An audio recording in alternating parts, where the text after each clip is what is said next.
Hello সবাইকে। মা ত্রিপুরা সুন্দরী মন্দিরে যাব বলে বাড়ি থেকে অটো ধরে নিয়েছিলাম বাধারঘাট স্টেশন যাওয়ার জন্য। সত্যি বলতে গেলে সাডেন প্ল্যানগুলো খুবই সুন্দর হয় এবং সাকসেসফুল হয়। অনেকদিন থেকে প্রি প্ল্যান করে মায়ের মন্দিরে যাব বলে ভাবছিলাম, কিন্তু একটা প্ল্যানও সাকসেসফুল হচ্ছিল না, কিছু না কিছু কাজ চলে আসছিল। তাই স্যাটারডেতে হুট করে প্ল্যান বানিয়ে সানডেতে বেরিয়ে পড়লাম মায়ের মন্দিরে যাওয়ার জন্য। এখানে স্টেশনে এসে পৌঁছে বসেছিলাম ট্রেনের জন্য। ট্রেন তখনও এসে পৌঁছায়নি। দেখা হয়ে গেছিল আনসের সাথে। আনস হচ্ছে দিদির বান্ধবী মিতাদির ছেলে। তখনও ট্রেন আমাদের এসে পৌঁছায়নি। আমরা দাঁড়িয়েছিলাম ট্রেনের জন্য। এখানে দাঁড়িয়ে দাঁড়িয়ে আমি কিছু ভিডিও ক্যাপচার করে নিয়েছিলাম ট্রেন এসে পৌঁছায়নি দেখে। তারপর এবার আমার বোনঝি কাজু কাটলি চলে এসেছিল, ওর সাথেও কিছু পিকচার ক্লিক করে নিলাম। এখানে আমাদের ট্রেন চলে এসেছিল, তারপরে ট্রেনের জার্নি আমাদের শুরু হয়ে গিয়েছিল। সত্যি বলতে গেলে আমার কাছে ট্রেনের জার্নিটাই খুব বেশি ভালো লাগে। বাসের জার্নি আমার খুব হ্যাপা মনে হয়। ট্রেনের জার্নিটাকে একদমই বোঝা যায় না অ্যান্ড একটু পরিশ্রান্ত ফিল হয় না। তারপরে এবার আমি এখানকার বাইরের ভিউগুলোকে কিছুটা ক্যাপচার করে নিয়েছিলাম। এখানে আমি কাজু কাটলির সাথে কিছু ফটো তুলে নিয়েছিলাম। আপনাদের বলে দিই, আমি আমার বোনঝিকে আদর করে কাজু কাটলি বলে ডাকি। এখানে পৌঁছে গিয়েছিলাম আমাদের ডেস্টিনেশন উদয়পুরে। উদয়পুরে পৌঁছার পরে অটো ধরে চলে যাচ্ছিলাম মায়ের মন্দিরে। এই যে ভিউগুলো আমাকে আমার ছোটবেলার কথা মনে করিয়ে দেয়। শহর থেকে একটু দূরে সরে আসলে এই সুন্দর ভিউগুলোকে দেখতে পাওয়া যায়। প্রকৃতি যে কতটা সুন্দর আর মলিন, এই ভিউগুলোকে না দেখলে বুঝতে পারা যাবে না। আপনারা এখানে একটু ভারী সোয়েটারই পরে আসবেন। জায়গাটাতে খুব ভালো ঠান্ডা রয়েছে, কারণ কি জায়গাটা ফাঁকা। আমি ভাগ্য ভালো দুটো সোয়েটার পরেছিলাম। ফার্স্টে একটা সোয়েটারই পরেছিলাম, কিন্তু এতটাই ঠান্ডা আমাকে দুটো সোয়েটার পরে নিতে হলো। এখানে আমি কিছু পিকচার এবং ভিডিওস বারবার করে ক্লিক করে নিয়েছিলাম, কারণ এই ভিউগুলো শহরে একদমই দেখতে পাওয়া যায় না। অটোটা চলছিল বলে আমি ভালো করে ভিডিওগুলোকে আপনাদের জন্য ক্যাপচার করতে পারছিলাম না, কিন্তু যতটা পেরেছি ভিডিওগুলোকে ক্যাপচার করার ট্রাই করেছি। আর ঠান্ডায় আমার হাত বারবার জমে যাচ্ছিল, এতটাই বাইরে ঠান্ডা রয়েছে কি বলবো আপনাদের। শহরে আসলে এতটা ঠান্ডা অনুভূত হয় না, যেহেতু এখানকার জায়গাগুলো একটু ফাঁকা রয়েছে, তাই ঠান্ডাটাও একটু বেশি অনুভূত হয়। পাবলিক ট্রান্সপোর্টগুলোতে সত্যিই চড়তে খুব ভালো লাগে। এই যে ধরুন অটো বা ট্রেনে চড়তে একটা আলাদাই আনন্দ লাগে। এখানে তারপরে আমরা পৌঁছে গিয়েছিলাম মায়ের মন্দিরে। সিঁড়ি ধরে উঠে গিয়েছিলাম মাকে দর্শন করব বলে। এখন মন্দিরটাকে কনস্ট্রাকশন করার পরে আরো সুন্দর লাগে। চারদিকটাকে দেখতে একটা আলাদাই সৌন্দর্য রয়েছে এখন। আগেও মন্দিরটা বেশ সুন্দর ছিল, কিন্তু এখন আরো যেন মন্দিরের সৌন্দর্যটা বেড়ে উঠেছে। চারদিকটা এতই সুন্দর, মা যেন হাতছানি দিয়ে ডাকছেন। মা যেন মন্দিরের প্রত্যেকটা কোণাতে বিরাজমান রয়েছেন।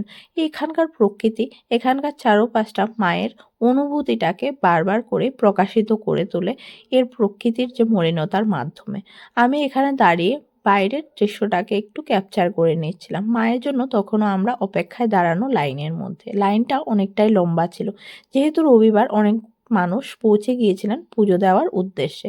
আমি মায়ের জন্য কিছু ভোগ কিনে নিয়েছিলাম আর একটা আলতা কিনে নিয়েছিলাম। আমি দাঁড়িয়েছিলাম মাকে দর্শন করব বলে। মাকে দেখার যে আনন্দটা অনেকটাই বারবার আমাকে মনে করিয়ে দিচ্ছিল যে লাইনটা যতটাই বড় হোক মাকে দর্শন করতেই হবে। এখানে দাঁড়িয়ে আমি কিছু পিকচার ক্লিক করে নিচ্ছিলাম, তখনও আমাদের মাকে দেখার পালা এসে পৌঁছায়নি। লাইনটা এতটাই বড় ছিল যে আমাদেরকে মাকে দেখার জন্য অনেকটাই অপেক্ষা করতে হয়েছে।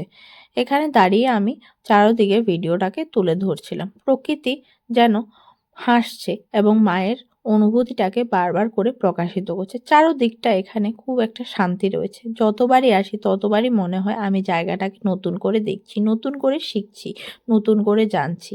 এতটাই সুন্দর জায়গাটা, আপনাদেরকে কি বলবো। যারা আমাদের ত্রিপুরার বাইরের লোক রয়েছেন, কাইন্ডলি এই জায়গাটাকে একবার এসে ভিজিট করবেন। এই জায়গাটা সত্যিই খুবই সুন্দর এবং এই জায়গাটার মধ্যে একটা আলাদাই শান্তি রয়েছে। আমি যদি প্রতিদিনও আসি এই জায়গাটাতে, আমার কাছে কোনো একটা খারাপ লাগবে না। আমি খুবই ভালোবাসি জায়গাটাকে এবং প্রত্যেকবারই জায়গাটাতে আসতে আমার খুব ভালো লাগে।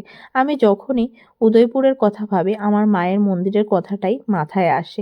অন্য জায়গা যাওয়ার থেকে মায়ের মন্দিরে যাওয়াটাই আমার কাছে খুব বেশি ভালো লাগে। এখানে দাঁড়িয়ে কয়েকটা আবার পিকচার ক্লিক করে নিয়েছিলাম। লাইনটা এতটাই বড়, আমাদেরকে কিছুটা অপেক্ষা করতে হয়েছে মাকে দেখার জন্য। তারপরে আমার সবথেকে বেস্ট পার্ট লাগে এই চুনরি বাঁধার জায়গাটা। আমি খুবই মানি যে চুনরি বাঁধলে মনের সব আশা যেন পূর্ণ হয়ে যায়। তাই আমি মন্দিরে আসলে সবসময় চুনরি একবার বাঁধি।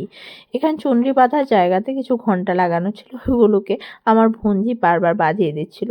ছোটবেলাতে আসলে প্রত্যেকটা জিনিসে আনন্দ লাগে, কিন্তু আমি বলবো ছোটবেলা হোক বা আপনারা বড় হয়ে যান, প্রত্যেকটা জিনিসকে অনুভূতি নেন, প্রত্যেকটা জিনিসকে ভালোবাসুন যেমন কি আমরা ছোটবেলাতে ভালোবাসি। এখানে আমি দাঁড়িয়ে কিছু পিকচার আবার ক্লিক করে নিয়েছিলাম। দিদিকে বললাম তুই আমাকে পুরো পিকচার ক্লিক করে দে। ফ্রন্ট ক্যামেরাতে তো আসলে সব পিকচার ভালো করে ক্লিক করা যায় না, একটু ফ্রন্ট ফেসটাকে যতটা পারা যায় কভার করা যায়, তাই ওকে বললাম ভালো করে তুলে দে। এখানে আমি নিজেও কিছু পিকচার ক্লিক করি। এইখানে একটা ফাউন্টেনও বসানো রয়েছে, ওই ফাউন্টেনটাকে আমি ভিডিওর মধ্যে তুলে ধরেছি। তারপরে এবার এই দিঘিটা, যেটা আমার সব থেকেই বেস্ট পার্ট লাগে এই মন্দিরের। বলতে গেলে সব জায়গায় মন্দিরটার মধ্যে ভালো লাগে আমার, কিন্তু এই দিঘিটাতে এসে বসারও জায়গা রয়েছে অ্যান্ড খুব শান্তি ফিল হয়।